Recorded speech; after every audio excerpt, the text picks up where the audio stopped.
And this is Rachel from Truth, Trust, and Transformation, and I'm laughing because she's got to fluff her hair. Before we started, I'm like, I'm not doing any makeup, nothing today. I did bathe.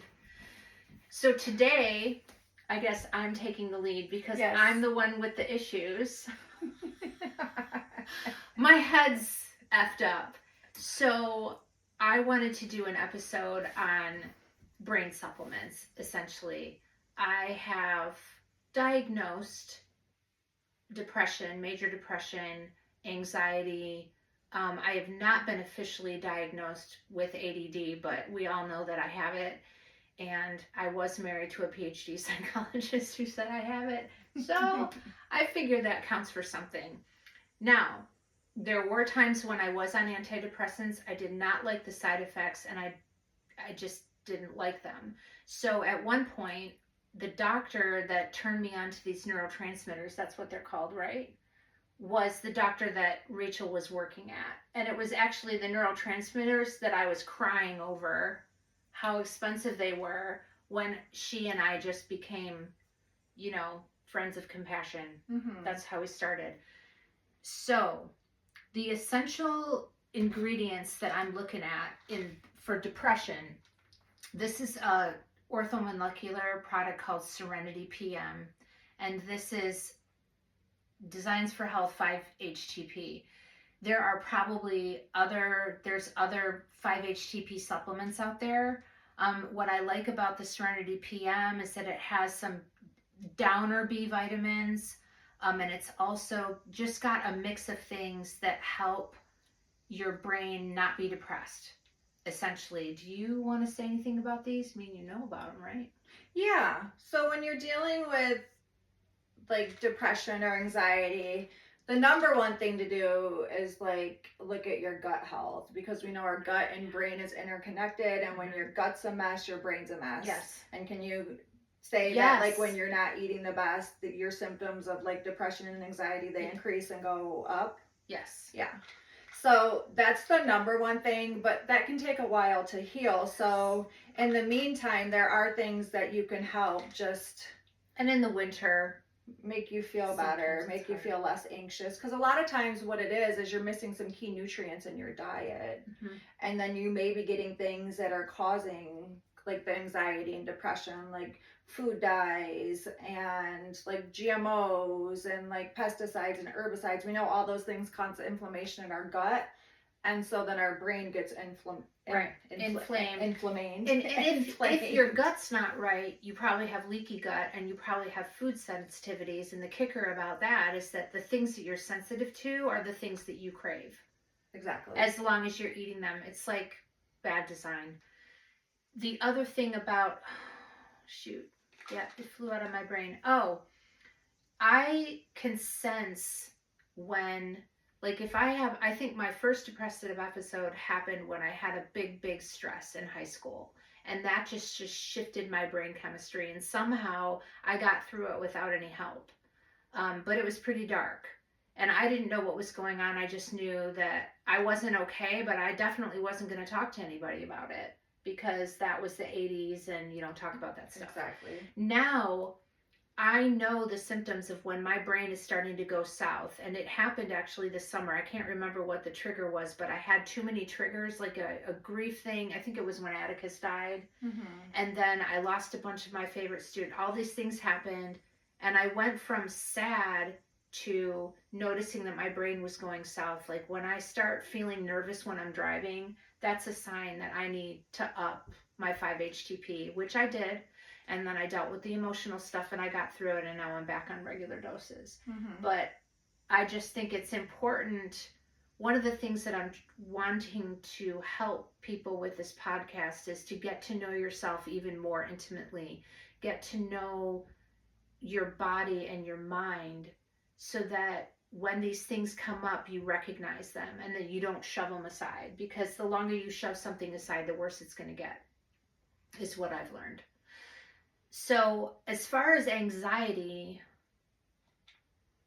theanine is really good for that. Like when I have too much caffeine, I just grab some theanine. And that's another thing to watch is like when you're depressed, caffeine seems to help, but then it can tip you over into irritability and anxiety. And this summer, I weaned myself off most of the caffeine that I was drinking, and I really noticed how that was affecting me when I had some. And then I was like, and anxious and irritable, and then I would crash out and feel like I needed to pick me up. It's just, but you have to have time set aside to wean yourself off that stuff. If you're just go, go, go all the time, at least it was for me. It's like I had to have some time set aside where I could chill a little bit to get my caffeine levels down to a reasonable. But, you know, I'm about to start teaching, so who knows? I'll tell you later. Now, that's depression and anxiety. ADD.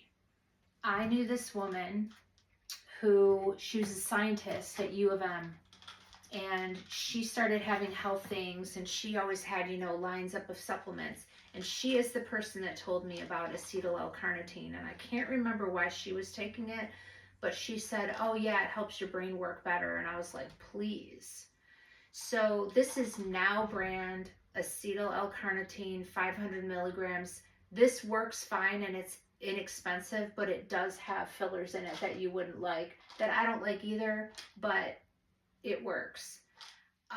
The big kahuna that I use is Brain Vital, and this has, you know, some other things in it. It has the acetyl L-carnitine, and then some other things I can't pronounce, and coffee fruit extract, and ginkgo extract. Ginkgo is also good for concentration.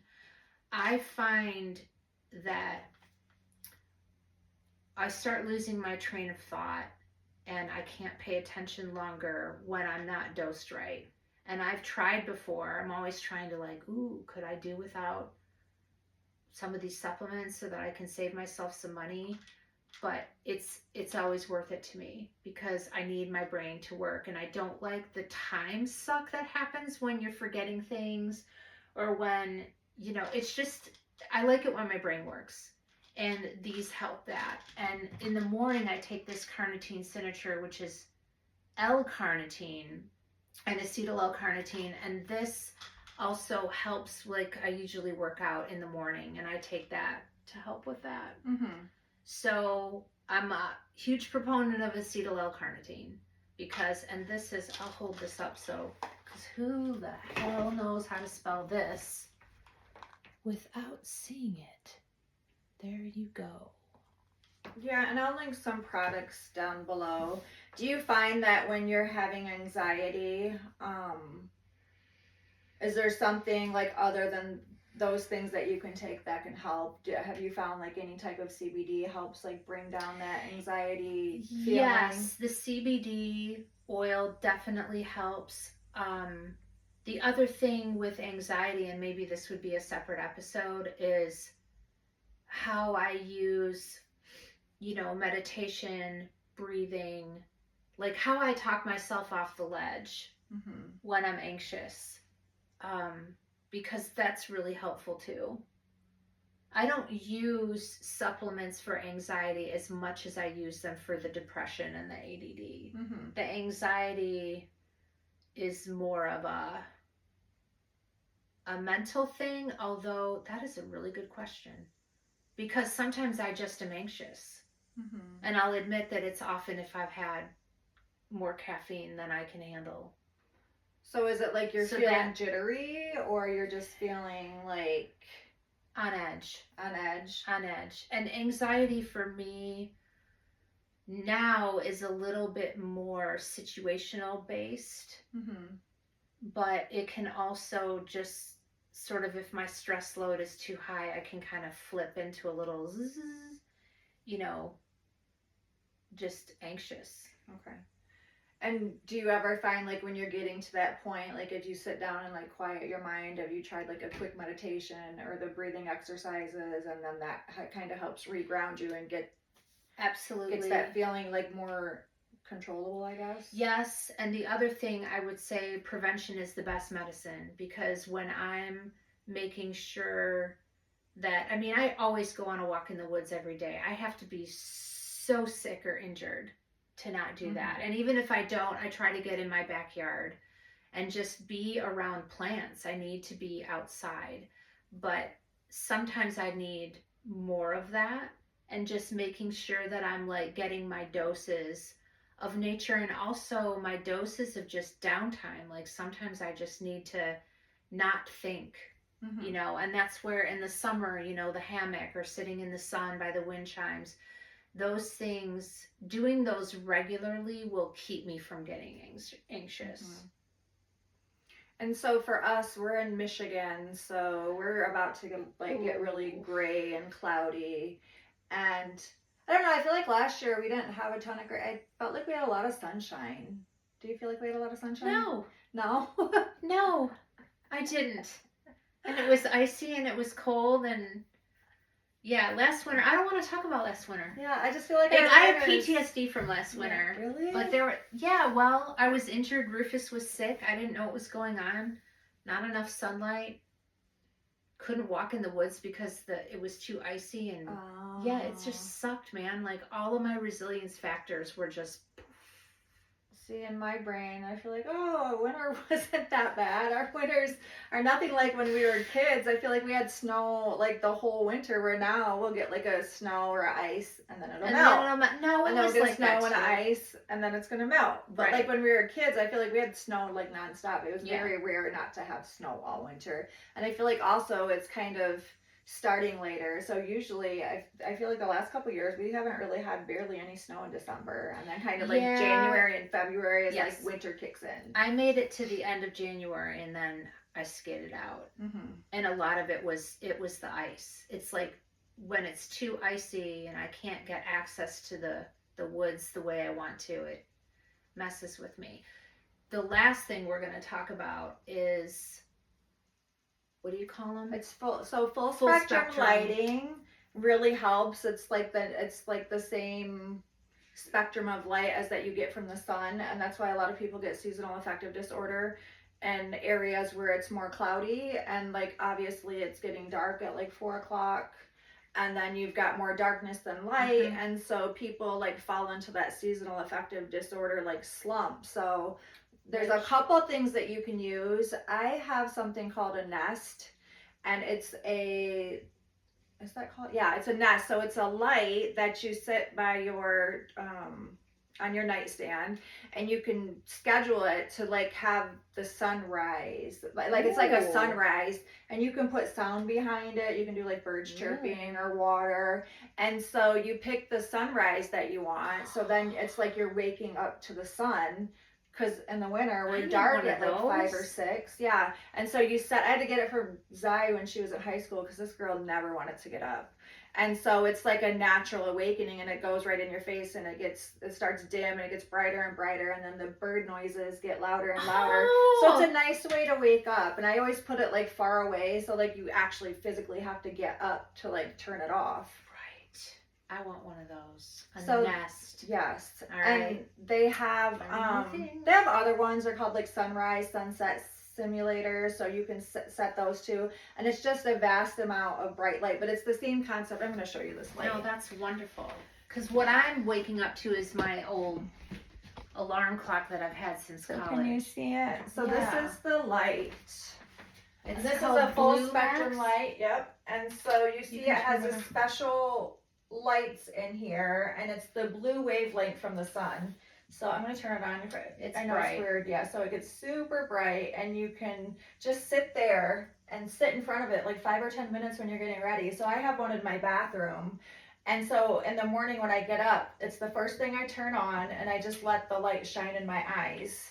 You can also let it shine on whatever you're looking at. Mm-hmm, Is also what my shrink told me a long time ago when I was diagnosed with seasonal affective disorder. Right. And I think too, it's just our bodies naturally, like it gets dark earlier, and so it's really hard to stay motivated. Like it's hard to like, okay, it's not really time to go to bed. It's just dark. It's only 5 o'clock. Mm-hmm. So to stay in your rhythm and your routine, exercise is super important. Yes. Getting your endorphins going, that really helps. And because I feel like, I mean, I don't have seasonal affective disorder, but I definitely feel like less motivated.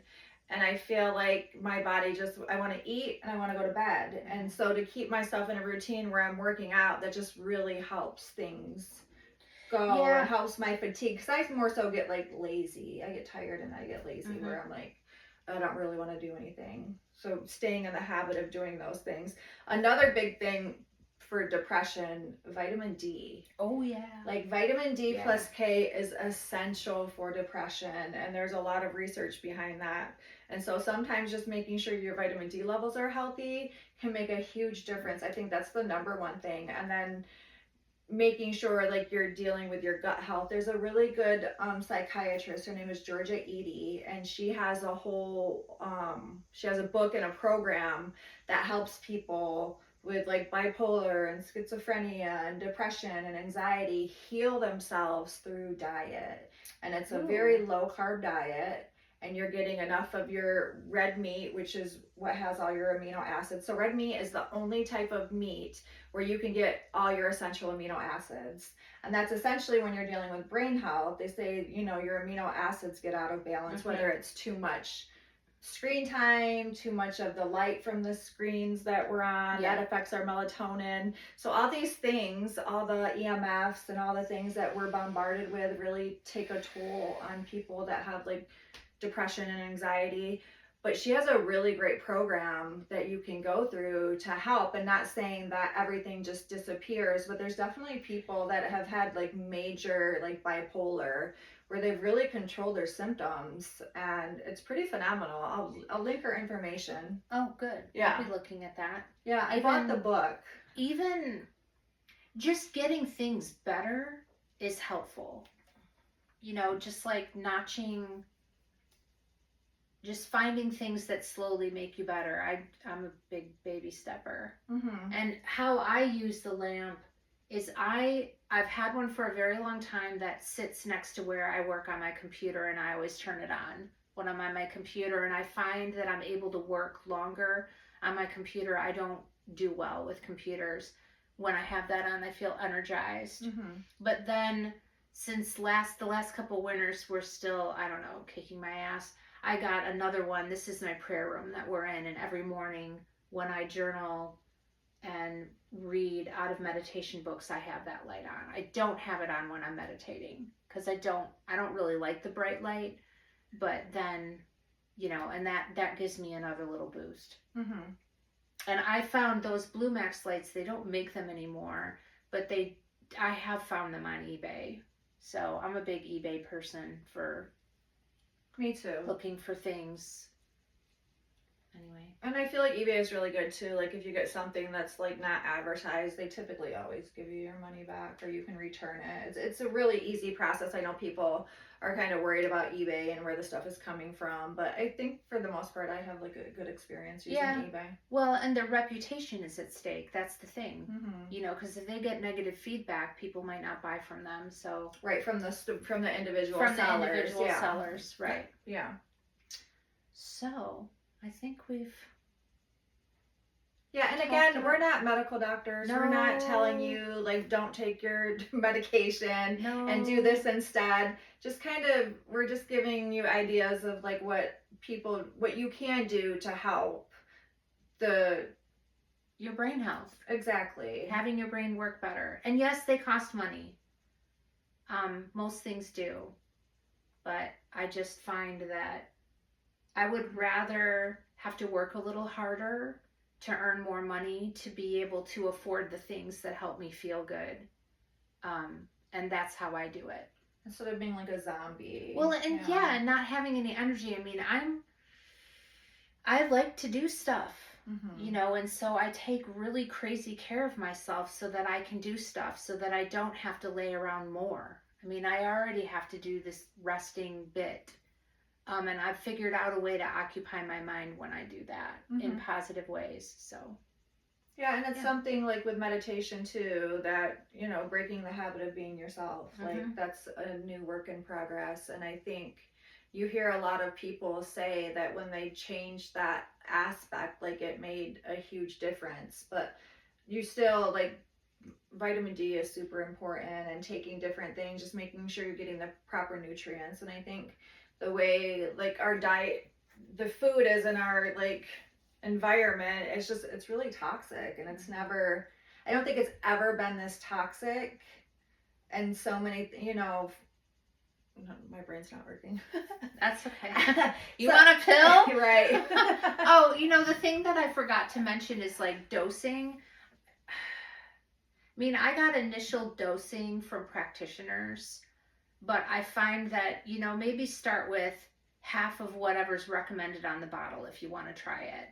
And then, do a week. And then if you're not feeling better, up it a little bit, because that's how, the doc you worked for sort of introduced me to neurotransmitters. And I'm sure there's information online about that. I mean, none of these things can really hurt you, but you definitely don't want to take more than you need, because, right. And yet again, it's like, pay attention to how you feel, make mental notes or physical notes, and, yeah, and I think so the neurotransmitters were completely, it was this huge protocol, and I feel like it was like, it really helped people, but it was really a lot of pills, and I felt like it was. Long term it was pretty unsustainable, because like you would have to take like anywhere from 6 to 40 pills a day. Ooh. Depending on what so he would have you test your urine and see which ones were off, and then he'd be like, okay, you got to take 6 of these and 6 of these and 8 of these. So it was a lot, and it was pretty pricey. And I don't even know if they still have that program anymore. I know it was really regulated at that time. They were nutraceutical neurotransmitters, but you definitely just couldn't go willy-nilly and just do it on your own. You definitely had to have somebody like following you to see like where things were out of balance. But I found, like, with me working with kids, the biggest thing that helped with ADHD and overactivity and just being really hyper was dietary changes, like cutting out the sugar, cutting out the food dyes, making sure they got enough protein, making sure they got enough fat for their brains, because kids really need that fat. Their brain is developing, just like we need it for our hormones. Kids need it for their brain health. I mean, we do too, but like as the child's brain is growing, they need that. And I feel like it's the opposite of what they get, because like, say if they have to go to school and eat lunch, they're offering cereal bars. They're not getting any fat for their brain. They're just getting all this sugar. Well, and they're getting sugar, and then they get wired, and then they crash. And corn is often a problem. Yeah, high fructose corn syrup is like terrible. Yeah, it definitely is. And I even noticed like a difference, like when my granddaughter, if I pick her up from daycare and she's like crazy, I'll be like, what did you have? Like, what did you have for lunch? Yeah, what did you eat? Oh, like, my students too. I've had to be like, they're just like fidgety, and their brain is like, you can just see it. They're just like, and I'm like, okay, like let's. I got a little beastie with a family once. I was like, don't ever feed your kid sugar before he comes here, because then I feel like I turn into someone that I don't want to be in order to get them to like be able to learn anything and make use of our time. So yeah, diet, very, very important. Yeah. And also the dosages that I got were from a DO, but if you can find yourself a good chiropractor that carries supplements, that's the second place where I got, the Serenity PM, and then they were able to initially get me going with that, and then I went from there. But there are, you don't have to go to a medical doctor per se.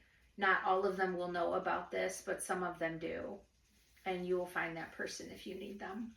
Yeah, I feel like in Michigan, the chiropractor is kind of the place to go, because most of them have some kind of protocol. They also do some level of muscle testing. Yes, that's also helpful. Also, being like in alignment is huge. Like if you're out of alignment, that can create issues. So it's kind of like a whole body systemic approach where you're dealing with all the things, but being in alignment, making sure you're getting the proper nutrients in your diet, making sure your vitamin D is good. And then once those things are like at a place where you're stable, then you can kind of see, okay, like how am I feeling now? Like what else do I need? And then that's where you can kind of meet with someone and build. But there's a lot of nutritional psychiatrist and like online. So that's the Okay. great thing about online now. Like you can actually find somebody even if they're not in your state, and you can do things online. I mean, it can get a little bit pricey.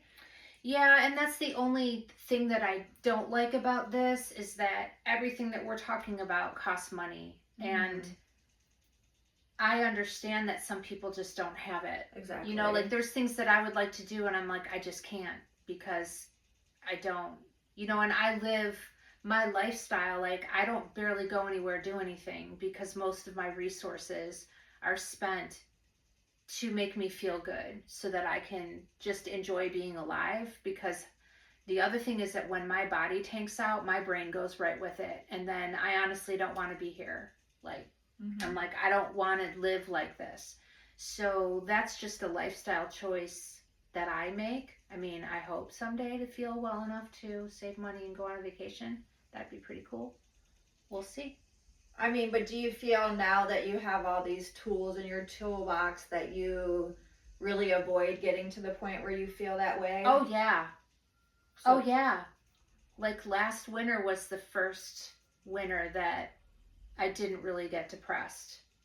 And although I was letting myself eat carbs, you know, like not huge amounts, but I wasn't trying to restrict. And, you know, maybe this winter I will eat less carbs. I'll definitely be eating less carbs because I cut some major things out of my diet.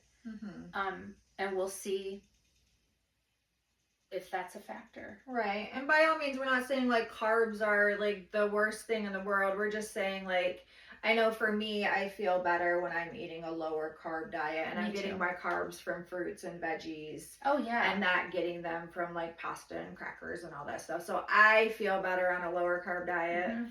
I'm not saying that every like carbs are like the devil. I'm not saying that, but like most people have some level of insulin resistance. So you have to look at that piece and see, especially as you're aging, to see what that looks like. And you need to be aware. And it's hard because a lot of doctors don't even, they just check your HbA1c, they check your blood glucose, and if that's normal according to their standards, they don't look at anything else. So here you are, especially as women, like when our hormones drop and then we're dealing with like that estrogen belly and all those things, a lot of times why it's such a struggle to lose weight is because you have the insulin resistance and nobody's there to tell you that because it's not something they test. I don't know any regular doctors. They'd be like, oh, let's check and see where your insulin levels are. Even if people are diabetic, they don't check to see how their insulin is functioning. And that's crazy because people are like, I hardly eat and I do all this stuff and I don't lose weight. But it's like, what are you eating? Right. So that's just something that really, all of it, it's like a whole body approach. You have to look head to toe, like what's going on. We're not a body part, you know. No. You're not a body part, you're a whole person, and we need to start looking at ourselves like that to be able to figure out how everything, because everything functions together. So going into...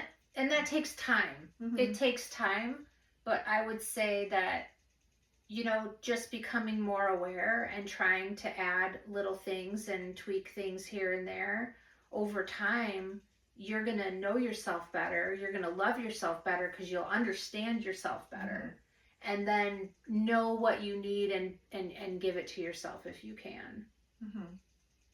All right. Well, thank you. I hope this was helpful. A little 2 cents on brain health. Yeah, if you have any questions or comments, just leave them in the comment box. Please comment, like, and subscribe, and share with others. Yes, please share.